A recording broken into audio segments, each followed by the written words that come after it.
Hey folks, Aaron here, and welcome back to Ranges, Backstops, and Berms. In this episode, we are continuing our series on minimalist holsters by clarifying several concepts. To start with, let's point out that when minimalist holsters are used for carry on the body, it is typically in the appendix position at the 10 o'clock through 2 o'clock carry in the front of their waistband. Appendix carry is inherently more dangerous than kidney carry, primarily because placing an unholstered gun near your groin area can seriously violate the second basic firearm safety rule. By performing this movement while the trigger guard area is exposed, there is the very real potential for protrusion or constriction to inadvertently activate the gun's trigger. Another concern some have with minimalist holsters is that they can cause excessive wear to the pistol compared to using full-size holsters. This is true. However, there are different types of minimalist holsters that cover the pistol to varying degrees. One minimalist holster, in particular, that has already been reviewed by RBB is the DeSantis Pegasus Slim Tuck. It has more coverage and is a viable option for more elaborate finishes to firearms.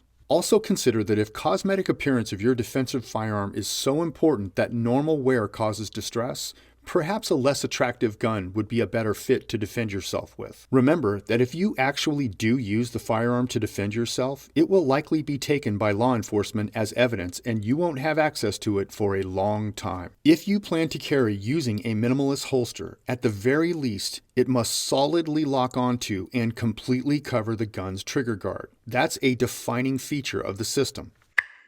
And finally, someone suggested that minimalist holsters require a funky reholstering process to put the pistol back into the position on the body. So let's break this one down as straightforward as possible. Placing a firearm into any type of holster on the body is a learned skill. If you're not used to putting a handgun attached to a small but stable holster back into position, there is definitely a learning curve. But once this becomes a familiar series of events, it's not too different than any other type of reholstering. The reality is that some people just don't like minimalist holsters, and that's fine. But give the devil its due. The facts seem to bear out that minimalist holsters solve more problems than they create.